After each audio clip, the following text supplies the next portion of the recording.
What is up, everybody? So, if you can't tell, we're at a different location because I'm visiting family, and it turns out that my dad has the same decorating style as I do. So, we're going to be filming here this week. So, let's talk about hunting.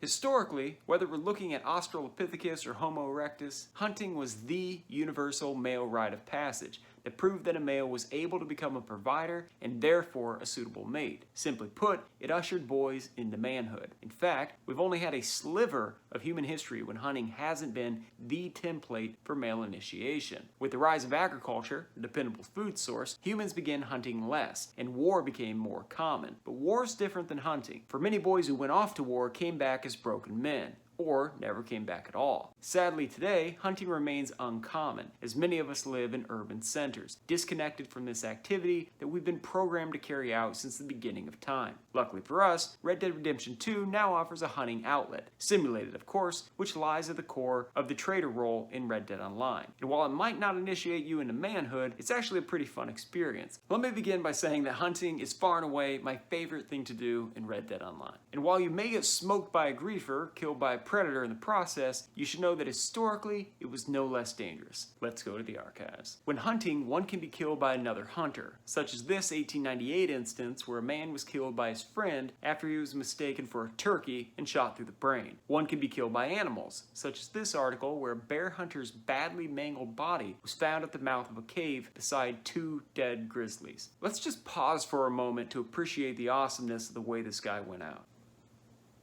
Alright, let's continue. One hunter was crushed to death when he treed a raccoon, proceeded to chop down the tree, then was killed when the tree fell on top of him. Another hunter died by his own trap when he set a tripwire connected to his double-barrel shotgun. According to the article, quote, hearing the report of a gun, he ran to the trap supposing that both barrels had been discharged. He went directly to the bait, he struck the string, and instantly the other barrel of the gun was discharged, killing him. Apart from botched booby traps, hunters were killed by all sorts of negligent discharges. Some were killed by lightning, while others were killed by farmers when they were illegally hunting on private property. Suffice it to say, there was no shortage of ways one might be killed while out hunting. But in many ways, it's that hint of danger that makes it so much fun. And in this bubble-wrapped age of safetyism, when even water gun fights are banned by the Boy Scouts, that's actually true by the way, we could all use a little more dangerous fun, especially if it's evolutionarily ingrained. Now before we dive into the weeds on pelt prices, I just want to say that Rockstar did an amazing job of including an abundant variety of wildlife into the game, along with a lot of their unique quirks. Clearly they spent an incredible amount of time on these creatures, and it shows. And I'm definitely grateful for their efforts in this regard. While in my opinion they nailed the animals, when it comes to pelt prices, Rockstar's all over the place. Some pelts are incredibly close to the historical price, while others are wildly over or underpriced. While I'd love to tackle every animal in the game, I simply didn't have time. Instead, I dove into around 20 or so of the most popular, comparing the 1898 price to the Red Dead Online price. To accomplish this, I tracked down a copy of the 1898 Fur Trade Review Journal, volume 26, which lists the market value of tan furs and skins for a variety of species during the time. This list also separates prices by region, so as Red Dead incorporates several regions in its maps, I simply calculated out the average. It's also important to remember that the pelts we sell to the butcher are untanned raw pelts. The pelts that Cripps processes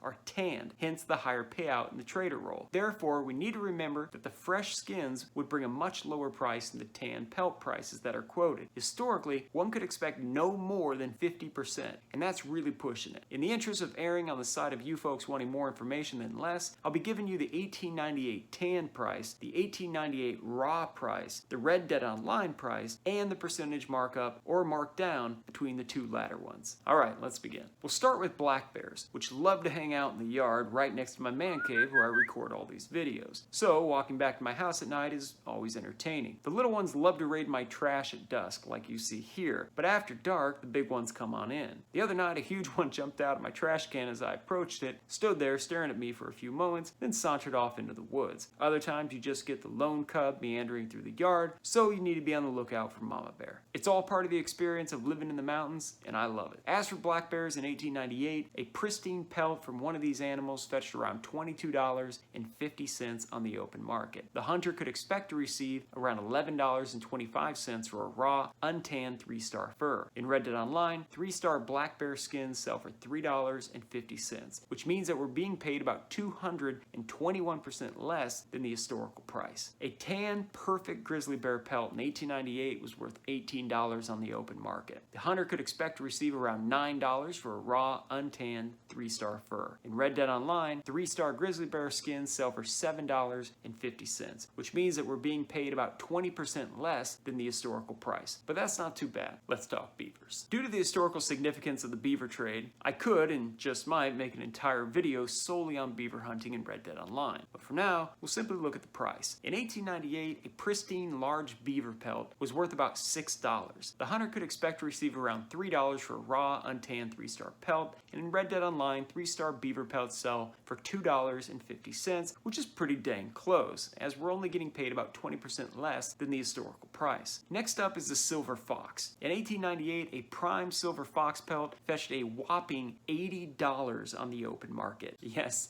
I said $80. Therefore, the hunter could expect to receive around $40 for a raw, untanned 3-star pelt. In Red Dead Online, 3-star silver fox pelts sell for $2.25, which means that we're being paid about 1,677% less than the historical price. Now, one might assume that since the silver fox is worth such a pretty penny, that the red fox must also be the same, but you'd be wrong. In fact, very wrong. The 1898 market price for a perfect red fox pelt was a mere $1.60. The hunter could expect to receive around 80 cents for a raw, untanned 3-star pelt. In Red Dead Online, 3-star red fox pelts sell for $2.25, which means that we're being paid about 181% more than the historical price. Now to skunks. A perfect skunk pelt in 1898 would fetch 90 cents on the open market. The hunter could expect to receive around 45 cents for a raw, untanned 3-star pelt. In Red Dead Online, 3-star skunk pelts sell for 95 cents, which means that we're actually being paid about 111% more than the historical price. Moving on to raccoons, which make the greatest looking hats of all time. That's not even a debate. In 1898, a pristine raccoon pelt was worth 65 cents on the open market. The hunter could expect to receive around 32 cents for a raw, untanned 3-star pelt. In Red Dead Online, 3-star raccoon pelts sell for $1.20, which means that we're being paid about 275% more than the historical price. Next up is the muskrat. In 1898, a perfect muskrat pelt was worth $11.50. The hunter could expect to receive around $5.75 for a raw, untanned 3-star pelt. In Red Dead Online, 3-star muskrat pelts sell for $1.95, which means that we're being paid about 195% less than the historical price. A tan cougar skin in 1898 was worth about 40 cents on the open market. The hunter could expect to receive around 20 cents for a raw, untanned 3-star skin. In Red Dead Online, 3-star cougar pelts, as you know, sell for $5, which means that we're being paid about 2,400% more than the historical price. Next up is the possum, which in 1898 in pristine condition was worth 18 cents. The hunter could expect to receive around 9 cents for a raw, untanned 3-star pelt. In Red Dead Online, 3-star possum pelts sell for 90 cents, which means that we're being paid about 900% more than the historical price. Moving on to badgers. In 1898, a perfect badger pelt was worth 75 cents. The hunter could expect to receive around 37 cents for a raw, untanned 3-star pelt. In Red Dead Online, 3-star badger pelts sell for $1.25, which means that we're being paid about 238% more than the historical price. Now to rabbits. Perfect rabbit pelt in 1898 would fetch a mere 2 cents on the open market. The hunter could expect to receive around 1 whole cent for a raw, untanned 3-star pelt. In Red Dead Online, 3-star rabbit pelts sell for $1.15, which means that we're being paid an incredible 11,400% more than the historical price. Let's talk about wolves. In 1898, a perfect gray wolf pelt was worth 80 cents. The hunter could expect to receive around 40 cents for a raw, untanned 3-star pelt. In Red Dead Online, 3-star gray wolf pelts sell for $1.50, which means that we're being paid about 275% more than the historical price. A timber wolf, on the other hand, is worth a bit more, though I've realized that many players in Red Dead Online didn't even know that timber wolves were in the game, as they never travel far enough north to actually find them. In 1898, a flawless timber wolf pelt would bring about $2.12. The hunter could expect to receive around $1.06 for a raw, untanned 3-star 3-star pelt. In Red Dead Online, 3-star Timberwolf pelts sell for $1.50, which means that we're still being paid about 41% more than the historical price. All things considered, Rockstar isn't too far off here. Next up are elk,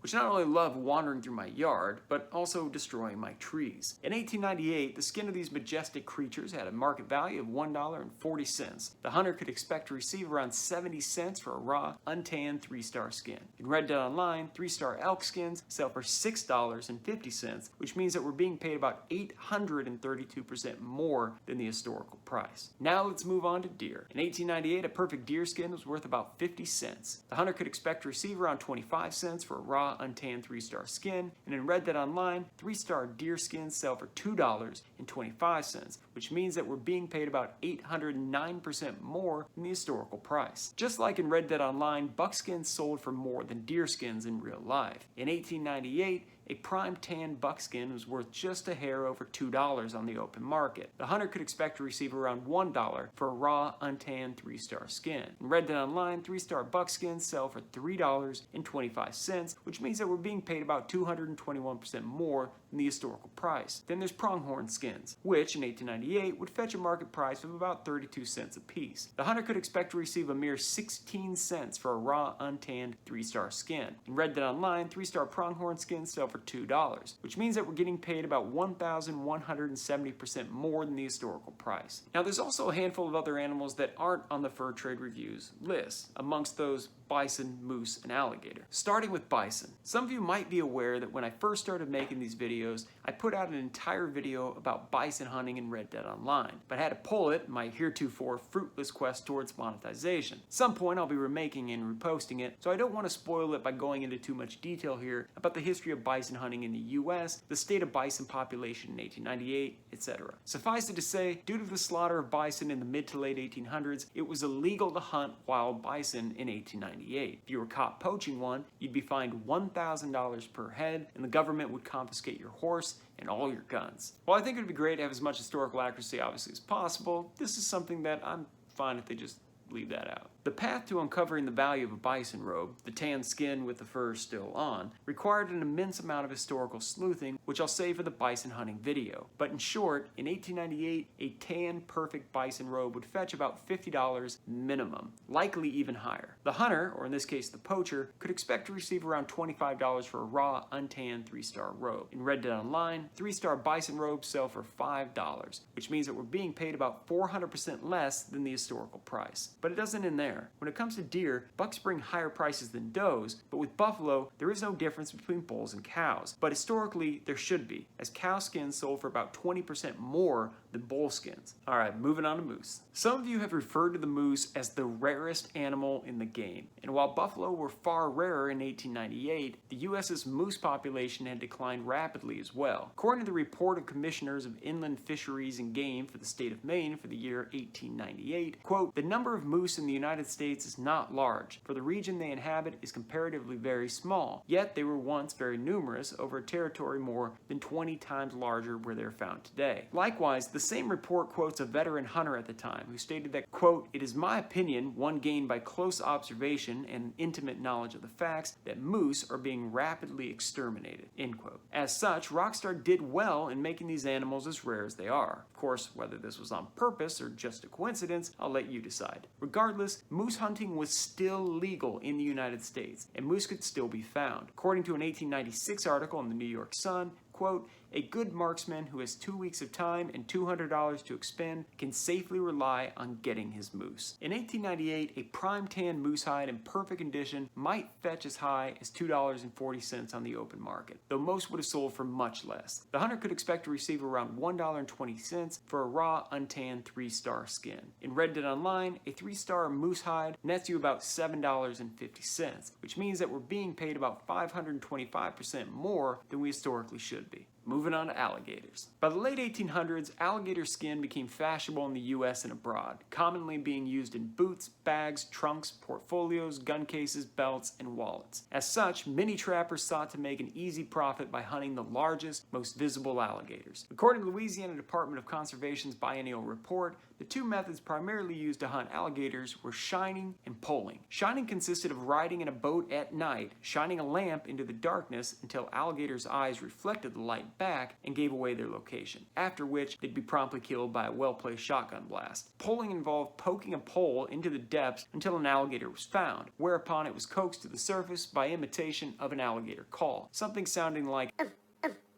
when it broke the surface, the hunter would sink a hatchet into its head. Why he just didn't shoot the alligator, I can't say. You're gonna have to just ask them. Alligator hunting became big business, and while some parishes imposed fines of $25 and a month-long incarceration upon those found to have killed an alligator, for the most part, it remained a legal activity. As for price, in 1898, a prime tanned alligator hide, which would have been about 7 foot plus, fetched about 75 cents. The hunter could expect to receive around 37 cents for a raw, untanned 3-star hide. In Red Dead Online, a 3-star alligator skin can be sold to the butcher for $3.50. Therefore, we're being paid about 846% more than we historically should be. So in reflection, while there are a handful of pelts that Rockstar is vastly underpaying us for, overall we're being greatly overpaid for most. Likewise, the $625 paycheck we get for a large trader wagon delivery is far too much. Though, just to be clear, I'm not complaining, just stating the facts. In 1898, we need to sell around 28 tanned, pristine black bear pelts to bring in that kind of money, or 35 grizzly bear pelts, or 104 beaver pelts, or 1,563 deer pelts. I'll stop there, but you get the idea. Simply put, the amount of materials we drop off to Cripps, the time it takes him to process those materials, and the finished goods derived from them simply couldn't add up to $625. But, of course, it's a game, and we know the economy has to be jimmied in order to keep things balanced. I don't have a problem with inflating the payouts. It's just that the prices and the payouts are inconsistent across the game. And if you're not sure what I'm talking about, compare the cost of a can of beans to a gold watch, or simply watch my other videos. As for the Cripps trader setup, Rockstar did a good job of making it pretty historically accurate. He's got a barrel of, presumably water, next to his table, which was needed to soak the skin if you wanted to remove the hair and turn it into a hide. The barrel was also necessary for brain tanning. Additionally, Cripps has 2 frames behind his table that were necessary